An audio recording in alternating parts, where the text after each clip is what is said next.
Good morning दोस्तों, स्वागत है आपका आज के मुख्य समाचारों में। जी हाँ दोस्तों, आपको यहाँ पर देखने को मिलेंगी सुबह से लेकर शाम तक की तमाम बड़ी खबरें, मुख्य समाचार, ब्रेकिंग न्यूज़ अपडेट्स के रूप में। तो दोस्तों, आप सभी लोगों से रिक्वेस्ट है इस वीडियो को ज़्यादा से ज़्यादा लाइक और शेयर करें। तो दोस्तों, सीधे चलते हैं आज की पहली बड़ी खबर की ओर। मुंबई भूमि घोटाले में ईडी का बड़ा एक्शन, संजय रावत के परिवार की 11 करोड़ रुपए की संपत्ति हुई कुर्क। जी हाँ दोस्तों, परिवर्तन निर्देशालय ने मुंबई भूमि घोटाले में बड़ी कार्यवाही करते हुए शिवसेना नेता संजय रावत के परिवार की करीब 100 करोड़ रुपए की संपत्ति कुर्क कर ली है। इसमें अलीबाग और दादर में बने संजय रावत की पत्नी के फ्लैट भी शामिल हैं। दोस्तों, ईडी ने यह कार्रवाई पात्रा चाल भूमि घोटाले से जुड़े मामले में की। मुंबई में हुए इस भूमि घोटाले में करीब 1034 करोड़ रुपए के घोलमेल का आरोप है। इसके बाद दोस्तों, अगली बड़ी खबर। गोरखपुर जाकिर नाइक के वीडियो देखता था मुर्तजा, एटीएस ने घर से एक शख्स को हिरासत में लिया। जी हां दोस्तों, गोरखनाथ मंदिर के सुरक्षा कर्मियों पर हमले को लेकर आतंकी कनेक्शन के मामले में उत्तर प्रदेश आतंकवाद निरोधक दस्ता एटीएस ने अपनी जांच शुरू कर दी है। अब तक की जांच में यूपी एटीएस को हमलावर अहमद मुर्तजा अब्बासी से पूछताछ और उसके लैपटॉप से जो सुराग हाथ लगे हैं उनसे साफ है कि हमलावर बेहद खतरनाक मंसूबों के साथ आतंक की राह पर चल पड़ा था। एटीएस ने मंगलवार शाम मुर्तजा अहमद अब्बासी के घर से एक शख्स को गिरफ्तार किया। संदिग्ध की शिनाख्त पर हमलावर मुर्तजा के कमरे को खंगाला गया। एटीएस की टीम के साथ फोरेंसिक की टीमें ने भी करीब 1 घंटे तक कमरे की छानबीन की। दरअसल दोस्तों, रविवार यानी कि 3 अप्रैल की शाम गोरखनाथ मंदिर के सुरक्षा कर्मियों पर धारदार हथियार से हमला करने के बाद अहमद मुर्तजा अब्बासी ने अल्लाहू अकबर के नारे लगाए थे। अब्बासी से एटीएस और एटीएफ की टीमें लगातार पूछताछ कर रही है। शुरुआती पूछताछ में साफ हो गया था कि मुंबई से केमिकल इंजीनियरिंग की डिग्री लेने वाला अब्बासी जिहादी मानसिकता का हो गया था। उसके लैपटॉप को खंगालने के बाद जांच एजेंसियों को पता चला कि वह बीते 1.5 साल से जाकिर नाइक के वीडियो देख रहा था। इसके साथ ही इस्लाम के कट्टरपंथ की सीख देने वाले मौलानाओं के वीडियो भी यूट्यूब से डाउनलोड कर देखता था। हाल ही में 1,94,000 में खरीदे गए मैकबुक को लेकर भी अब्बासी ने यही जवाब दिया कि मोबाइल पर वीडियो और आवाज साफ नहीं आती थी, जिसके लिए उसने महंगा लैपटॉप खरीदा था। गिरफ्तार किए गए अहमद मुर्तजा अब्बासी के पास से नेपाल की मुद्रा भी मिली है। यूपी एटीएस अब हमलावर के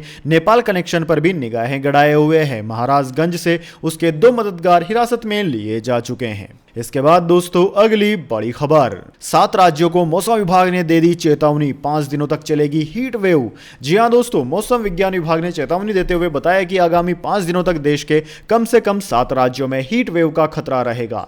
जम्मू, हिमाचल प्रदेश, हरियाणा, उत्तर प्रदेश, राजस्थान, दिल्ली और मध्य प्रदेश में लोगों को सावधानी बरतने को कहा गया है। उत्तर भारत के कई इलाकों में लगातार तापमान बढ़ने की जानकारी दी है। मौसम विभाग के ट्वीट में कहा गया है कि तेज तापमान के कारण लू लपट चलेगी। ऐसे में लोग दोपहर की तेज धूप में जाने से बचें। मौसम विभाग ने बताया कि मेघालय में मंगलवार को तेज बारिश होने के आसार हैं। कई स्थानों पर गरज चमक के साथ बौछारें भी गिर सकती है। मौसम विभाग ने बताया कि उत्तर पूर्व भारत के मेघालय और उसके आसपास के इलाकों में मौसम खुशगवार बना रहेगा। यहां अरुणाचल प्रदेश में भी बारिश होगी। इसके अलावा 5 से 8 अप्रैल के बीच पश्चिम बंगाल, सिक्किम में तेज बारिश होने की आशंका है। इसके अलावा दोस्तों, मौसम विभाग का कहना है कि नेशनल कैपिटल रीजन में भी हीट वेव बनी रहेगी और इसके प्रकोप से दिल्ली और उससे सटे इलाकों में पारा 40 डिग्री तक पहुंच जाएगा। आने वाले बुधवार और अन्य दिनों में भी पारा 40 या इससे ऊपर जा सकता है।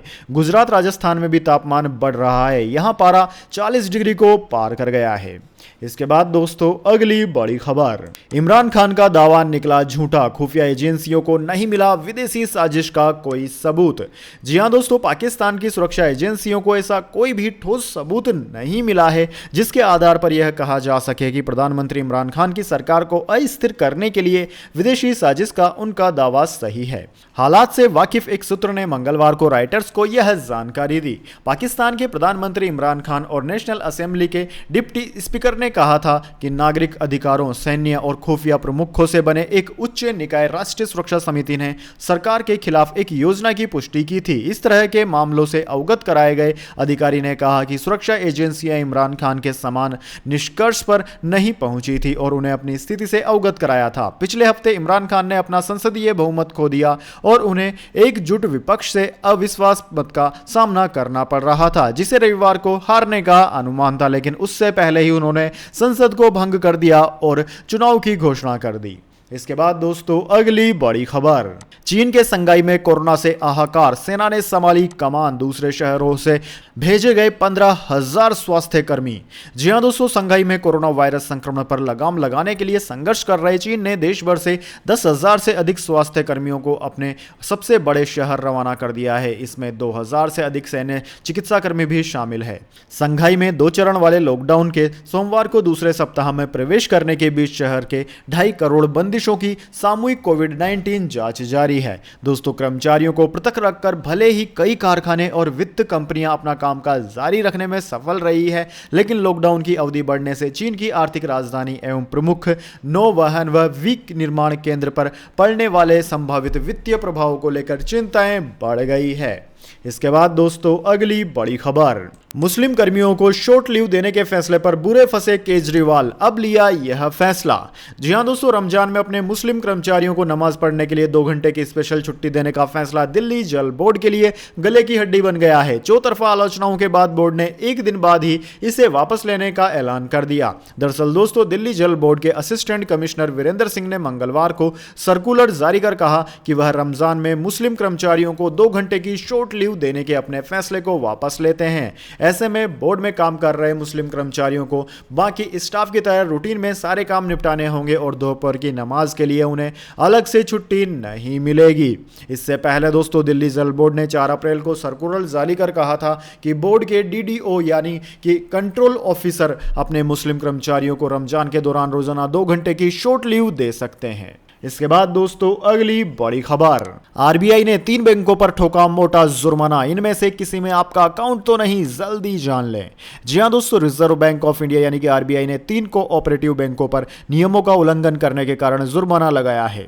आरबीआई की तरफ से इन तीनों बैंकों पर 5 लाख रुपए का जुर्माना लगाया गया। इनमें 2 बैंक बैंक ऑफ महाराष्ट्र के हैं और एक पश्चिम बंगाल का है। इससे पहले रिजर्व बैंक ने मार्च में भी 8 बैंकों पर नियमों का पालन न करने पर जुर्माना लगाया था। दोस्तों, आरबीआई ने इसके लिए एक बयान जारी कर कहा कि फलटन स्थित यशवंत कोऑपरेटिव बैंक लिमिटेड पर आय, संपत्ति वर्गीकरण प्रावधान और अन्य मुद्दों पर उनके निर्देशों का पालन नहीं करने पर 2 लाख रुपए का जुर्माना लगाया गया। मुंबई स्थित कोकण मर्केटाइल कोऑपरेटिव बैंक पर भी 2 लाख का जुर्माना लगाया गया। इसी तरह कोलकाता स्थित समता कोऑपरेटिव डेवलपमेंट बैंक पर 1 लाख रुपए का जुर्माना लगाया गया। इसके बाद दोस्तों अगली बड़ी खबर, एलन मस्क की ट्विटर में एंट्री, ट्विटर के बोर्ड ऑफ डायरेक्टर्स में शामिल होंगे टेस्ला के फाउंडर, क्लास 2 डायरेक्टर के रूप में 2024 तक काम करेंगे। जी हां दोस्तों, टेस्ला और स्पेस एक्स के founder Elon Musk social media platform Twitter के बोर्ड ऑफ डायरेक्टर्स में शामिल होंगे। ट्विटर में मस्क की 9% हिस्सेदारी की बात सामने आने के एक दिन बाद मंगलवार को ट्विटर ने इसकी जानकारी दी। मस्क क्लास 2 डायरेक्टर के रूप में 2024 की स्टॉक होल्डर्स की एनुअल मीटिंग तक बने रहेंगे। इस खबर के बाद ट्विटर के शेयरों में तेजी देखने को मिली है। ट्विटर के सीईओ पराग अग्रवाल ने ट्वीट कर लिखा कि मुझे यह बताते हुए खुशी हो रही है कि हम एलन मस्क को अपने बोर्ड में अपॉइंट कर रहे हैं। हाल के हफ्तों में एलन के साथ हमारी बातचीत से यह स्पष्ट है कि वह हमारे बोर्ड के लिए काफी वैल्यू लाएंगे। इनकी हमें कंपनी को लॉन्ग टर्म में मजबूत बनाने के लिए बोर्ड रूम में काफी जरूरत है। आपका स्वागत है एलन। इसके बाद दोस्तों अगली बड़ी खबर, और महंगा हो गया पेट्रोल डीजल 15 दिन में 9 रुपए से ज्यादा महंगा हुआ, माल भाड़ा 16% बढ़ने की आशंका, बिगड़ जाएगा बजट।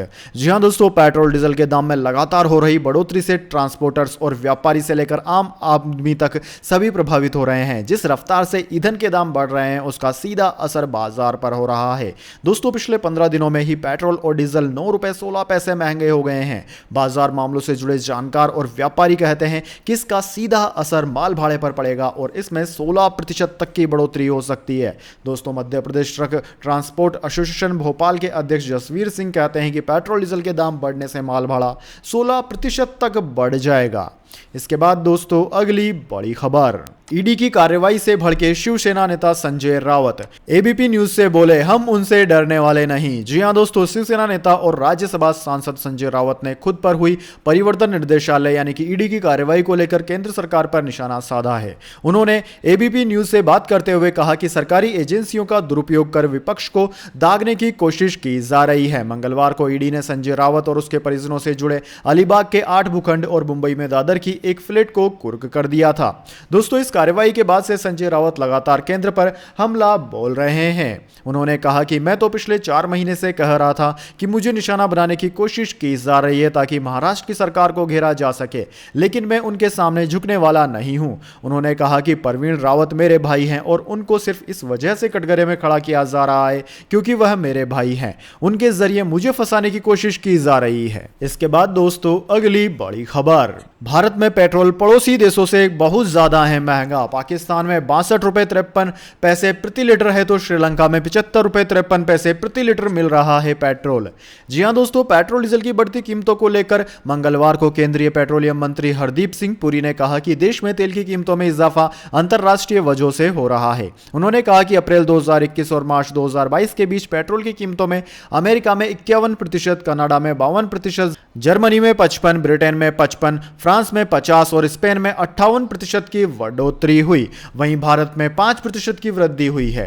दोस्तों, आपकी जानकारी के लिए बता दें, बीते 15 दिन में 13 बार देश में पेट्रोल और डीजल की कीमतें बढ़ चुकी है। इस दौरान पेट्रोल 9 रुपए 20 पैसे महंगा हो चुका है। देश में पेट्रोल की कीमत 120 रुपए प्रति लीटर के पार चली गई है। महाराष्ट्र के परभणी में पेट्रोल 121 रुपए से ज्यादा, जबकि राजस्थान के श्रीनगर में भी 121 रुपए 17 पैसे प्रति लीटर पेट्रोल मिल रहा है। हालांकि दोस्तों, भारत के पड़ोसी देशों की बात की जाए तो पड़ोसी देशों में पेट्रोल और डीजल की कीमतें भारत से काफी कम है। दोस्तों, दिल्ली में पेट्रोल 104 रुपए 61 पैसे प्रति लीटर बिक रहा है, जबकि पाकिस्तान में पेट्रोल 62 रुपए 53 पैसे प्रति लीटर बिक रहा है। वहीं दोस्तों, श्रीलंका की बात की जाए तो श्रीलंका में 75 रुपए 53 पैसे प्रति लीटर पेट्रोल मिल रहा है।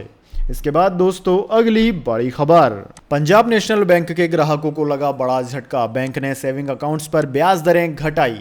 जी हां दोस्तों, पंजाब नेशनल बैंक के ग्राहकों को जोरदार झटका लगा है। बैंक ने बचत खातों पर दिए जाने वाले ब्याज दर में एक बार फिर कटौती कर दी है। बैंक ने इसकी जानकारी देते हुए कहा कि 10 लाख रुपए से कम बैलेंस वाले बैंक खातों के लिए ब्याज दरों को घटाकर 2.70% सालाना कर दिया गया है। वहीं 10 लाख रुपए से 500 करोड़ रुपए के बीच वाले खाताधारकों के लिए ब्याज दर को घटाकर 2.75% प्रति वर्ष कर दिया है। दोस्तों, ये नई दरें 4 अप्रैल 2022 से लागू हो गई हैं।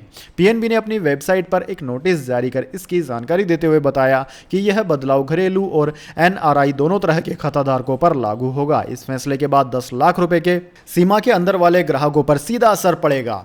इसके बाद दोस्तों, अगली बड़ी खबर, गोल्ड सिल्वर प्राइस टुडे, सस्ता हो गया सोना, चांदी भी लुढ़की। जानिए क्या है सोना चांदी की ताजा कीमतें। लेकिन उससे पहले दोस्तों, मेरी आपसे एक छोटी सी रिक्वेस्ट है, अगर दोस्तों आपको अभी तक हमारी न्यूज़ पसंद आई तो इसे एक छोटा सा लाइक जरूर दे दीजिए, और अगर आपको पसंद नहीं आई है तो बेशक आप डिसलाइक भी कर सकते हैं, लेकिन दोस्तों लाइक और डिसलाइक जरूर कीजिए, क्योंकि दोस्तों यही हमारी मेहनत का फल होता है और इसी से हमें पता चलता है कि आपको हमारी वीडियोज़ पसंद आ रही है या नहीं। तो दोस्तों, जल्दी से जान लेते हैं क्या है सोना चांदी की ताज़ा कीमतें। दोस्तों, अमेरिकी डॉलर में मजबूती से मंगलवार को सोने की कीमत प्रभावित हुई है। मल्टी कमोडिटी एक्सचेंज यानी कि एमसीएक्स पर सोना वायदा 0.07% यानी कि 35 रुपए की गिरावट के साथ 51,498 रुपए प्रति 10 ग्राम पर कारोबार कर रहा था। वहीं दोस्तों, चांदी 0.14% की कमी के साथ 66,201 रुपए प्रति किलोग्राम पर कारोबार कर रही थी। वहीं दोस्तों, Indian Boolean and jewellers association की बात की जाए तो हाजिर बाजार में सोना 51,485 रुपए प्रति 10 ग्राम, जबकि चांदी 66,628 रुपए प्रति किलोग्राम पर कारोबार कर रही थी। अंतरराष्ट्रीय बाजार की बात करें तो दोस्तों, इंटरनेशनल मार्केट में सोना $1929.60 प्रति औंस, जबकि चांदी $24.48 प्रति औंस पर कारोबार कर रही थी। इसके बाद दोस्तों, अगली बड़ी खबर, आईसीसी चेयरमैन पद के लिए सौरव गांगुली की इस भारतीय से होगी टक्कर, रिपोर्ट में दावा। जी हां दोस्तों, इंटरनेशनल क्रिकेट काउंसिल यानी कि आईसीसी के मौजूदा चेयरमैन ग्रेग बार्गले अपने कार्यकाल को आगे नहीं बढ़ाना चाहते। वह साल 2020 से ही आईसीसी के चेयरमैन है। अब इस पद के लिए सौरव गांगुली के सामने एक भारतीय मैदान में है। सौरव गांगुली इस समय बीसीसीआई के अध्यक्ष हैं। द टेलीग्राफ की रिपोर्ट में दावा किया गया है कि सौरव गांगुली और जय शाह दोनों ही आईसीसी के चेयरमैन बनना चाहते हैं। आईसीसी के चेयरमैन के लिए सौरव गांगुली और जय शाह आमने सामने हो सकते हैं। अगर दोनों में से कोई भी आईसीसी का चेयरमैन बनता है तो वह 5वां भारतीय होगा जो इस पद को शोभित करेगा। आईसीसी के चेयरमैन का कार्यकाल 2 साल का होता है और इसे 6 साल से ज्यादा आगे नहीं बढ़ाया जा सकता। दोस्तों, अभी तक 4 भारतीय आईसीसी के चेयरमैन बन चुके हैं। जगमोहन मोहन डालमिया पहले भारतीय थे जो इस पद तक पहुंचे थे। उनका कार्यकाल 1997 से सन 2000 तक था। इसके बाद में शरद पवार 2010 से 2012, एन श्रीनिवासन 2014 से 2015, शशांक मनोहर 2015 से 2020 इस पद पर काबिज हो चुके हैं। इसके बाद दोस्तों अगली बड़ी खबर, गुजरात में बनेगा भारत का पहला इलेक्ट्रिक ट्रक, दिवाली तक लॉन्च करेगी अमेरिकी गुजराती कंपनी। जी हां दोस्तों, भारत में इलेक्ट्रिक वाहनों की बिक्री बढ़ रही है, साथ ही पब्लिक ट्रांसपोर्ट में भी इलेक्ट्रिक बसों की लोकप्रियता बढ़ी है। इन सब के बीच अब भारत में इलेक्ट्रिक ट्रक बनने जा रहा है। जी हां दोस्तों, अमेरिका स्थित गुजरात के मूल निवासी हिमांशु पटेल की कंपनी ट्राइटन गुजरात में देश का पहला ई ट्रक बनाएगी। इसके लिए कंपनी ने गुजरात सरकार के साथ समझौता भी किया है। हिमांशु पटेल ने दिव्य भास्कर से बातचीत में कहा कि इस प्रोजेक्ट की पूरी जानकारी दे दी गई है। हिमांशु पटेल ने कहा कि इस ट्रक में इस्तेमाल होने वाले सभी कलपुर्जों का निर्माण पूरी तरह से भारत में और भारतीय कंपनियों द्वारा किया जाएगा। हमारी संभावित मैन्युफैक्चरिंग साइट में भी इन कंपनियों के प्लांट होंगे। इस तरह हम अपने ट्रकों के लिए एक संपूर्ण इकोसिस्टम तैयार करेंगे। आज हमने भी बैटरी, सर्किट, सेमीकंडक्टर और कलपुर्जे सहित कलपुर्जे बनाने वाली 9 कंपनियों के साथ साझेदारी की है। ये सभी हमारे पार्क के पास होंगे। यानी कि दोस्तों जल्द ही इलेक्ट्रिक बाइक और इलेक्ट्रिक कार के बाद अब इलेक्ट्रिक ट्रक भी देश को मिलने वाला है। इसके बाद दोस्तों अगली बड़ी खबर, रूस की मदद पर भारत को अमेरिका की चेतावनी, मॉस्को से तेल व अन्य सामानों का आयात बढ़ाना आपके हित में नहीं। जी हां दोस्तों, यूक्रेन पर हमले के बाद अमेरिका समेत पश्चिम देशों ने रूस पर कई प्रतिबंध लगाए और वहां से होने वाले कच्चे तेल व अन्य सामानों के आयात व निर्यात पर रोक लगा दी है। हालांकि भारत रूस से कच्चा तेल और अन्य कमोडिटी आयात कर रहा है। इस मुद्दे पर अमेरिका ने प्रतिक्रिया दी है। व्हाइट हाउस ने सोमवार को कहा कि रूस से ऊर्जा और अन्य वस्तुओं के आयात में तेजी या वृद्धि करना भारत के हित में नहीं है। साथ ही अमेरिका ने भारत से मॉस्को पर अपनी निर्भरता को कम करने और मदद के लिए यूएस के साथ काम करने की पेशकश की। पिछले हफ्ते शीर्ष भारतीय अमेरिकी सलाहकार दिलीप सिंह की नई दिल्ली यात्रा के संबंध में ब्यौरा देते हुए व्हाइट हाउस के प्रेस सचिव जेन साकी ने संवाददाताओं से कहा कि उन्होंने अमेरिकी प्रतिबंधों के बारे में समझाया और दोहराया कि किसी भी देश या संस्था को इसका पालन करना चाहिए। भारत दौरे के दौरान उन्होंने भारतीय अधिकारियों से कहा कि रूस से ऊर्जा या अन्य वस्तुओं का आयात बढ़ाना भारत के हित में नहीं है। वहीं साकी ने कहा कि भारत रूस से ऊर्जा का जो आयात कर रहा है वह उसकी कुल ऊर्जा के आयात का केवल 1 से 2% ही है। इसके बाद दोस्तों अगली बड़ी खबर, सेवंथ पे कमीशन, सरकारी कर्मचारियों को मोदी सरकार देगी एक और तोहफा, डीए के बाद अब यह भत्ता भी बढ़ेगा। जी हां दोस्तों, नरेंद्र मोदी सरकार ने केंद्रीय कर्मचारियों के महंगाई भत्ते में अभी हाल ही में बढ़ोतरी की थी। डीए को 3% बढ़ाकर 34% कर दिया गया था। अब दोस्तों केंद्र सरकार अपने कर्मचारियों को जल्दी एक और तोहफा दे सकती है, यानी कि उनके वेतन में एक और इजाफा किया जाएगा। मीडिया रिपोर्ट्स के मुताबिक मोदी सरकार की तरफ से इस महीने कर्मचारियों को वेतन बढ़ोतरी का तोहफा दिए जाने की उम्मीद है। महंगाई भत्ते के बाद अब हाउस रेंट अलाउंस समेत अन्य भत्तों को बढ़ाने का फैसला सरकार जल्दी ही कर सकती है। दोस्तों डीए बढ़ने के बाद एचआरए में भी बढ़ोतरी की उम्मीद बढ़ गई है। इससे पहले एचआरए में पिछले साल जुलाई में बढ़ोतरी हुई थी, तब डीए को भी 25% से बढ़ाकर 28% किया था। अब जब डीए बढ़ाकर 34% कर दिया तो एचआरए में भी संशोधन हो सकता है। इसके बाद दोस्तों अगली बड़ी खबर, मिल्क प्राइस हाइक, फिर बढ़ेंगे दूध के दाम, अमूल के प्रबंध निर्देशक ने बताई वजह। जी हां दोस्तों, अमूल दूध के दाम फिर से बढ़ सकते हैं। अधिकारियों ने मंगलवार को बताया कि एनर्जी, रसद और पैकेजिंग लागत बढ़ने की वजह से अमूल दूध की कीमतें बढ़ सकती है। हालांकि उन्होंने यह कहा कि वे बताने की स्थिति में नहीं है कि कितना रेट बढ़ेगा। दोस्तों अमूल एमडी आरएस सोडी ने मीडिया से बातचीत में कहा कि यहां से कीमतें कम नहीं हो सकती बल्कि ऊपर ही जाएंगी। सोडी ने कहा कि सहकारी ने पिछले 2 वर्षों में कीमतों में 8% की बढ़ोतरी की है, जिसमें पिछले महीने दूध की कीमतों में प्रति लीटर 2 रुपए की बढ़ोतरी भी शामिल है। उन्होंने कहा कि उनके उद्योग में मुद्रास्फीति चिंता का कारण नहीं है, क्योंकि किसानों को उपज के लिए उच्च कीमतों से लाभ हो रहा है। सोडी ने कहा कि अमूल और डेयरी क्षेत्र द्वारा की गई बढ़ोतरी दूसरों की तुलना में या इनपुट लागत में वृद्धि की तुलना में बहुत सीमित है। इसके बाद दोस्तों अगली बड़ी खबर, कंगना रानावत ने अमिताभ बच्चन से की अपनी बराबरी, खुद को बताया सुपर होस्ट।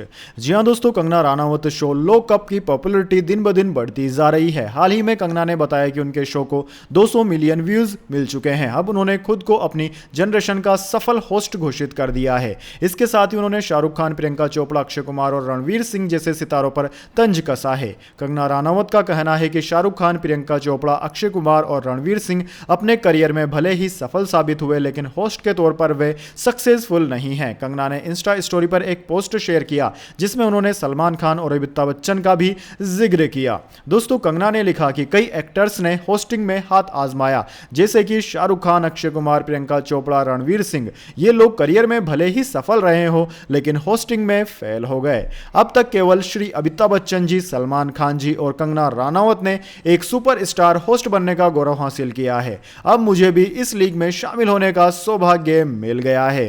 वैसे दोस्तों, आपकी जानकारी के लिए बता दें, कंगना रानावत अक्सर अपनी खुद के मुंह से ही तारीफ करती पाई जाती हैं। तो दोस्तों, यह थी आज की तमाम बड़ी खबरें। इसके बाद दोस्तों बारी आती है आज के माइंड क्विज क्वेश्चन की। जी हां दोस्तों, एक आसान से सवाल का जवाब देकर आप जीत सकते हैं एक अमेजिंग सरप्राइज गिफ्ट हमारे यूट्यूब चैनल की ओर से। तो दोस्तों, आज का सवाल आपकी स्क्रीन पर आ चुका है। भारत के साथ कितने देशों की सीमा लगती है? जी हां दोस्तों, अगर आप जानते हैं कि भारत कितने देशों के साथ अपनी सीमा को साझा करता है तो दोस्तों जल्दी से अपना उत्तर लिख दीजिए कमेंट बॉक्स में। अगर आपका जवाब होता है एकदम सही और आप चुने जाते हैं लक्की विजेता के रूप में, तो आपको मिल सकता है एक अमेजिंग सरप्राइज गिफ्ट हमारे यूट्यूब चैनल की ओर से। तो दोस्तों जल्दी से अपना उत्तर कमेंट बॉक्स में लिख दीजिए, वीडियो को लाइक कर लीजिए और चैनल को सब्सक्राइब करके बेल आइकन भी दबा लीजिए। धन्यवाद। वंदे मातरम। जय हिंद, जय भारत।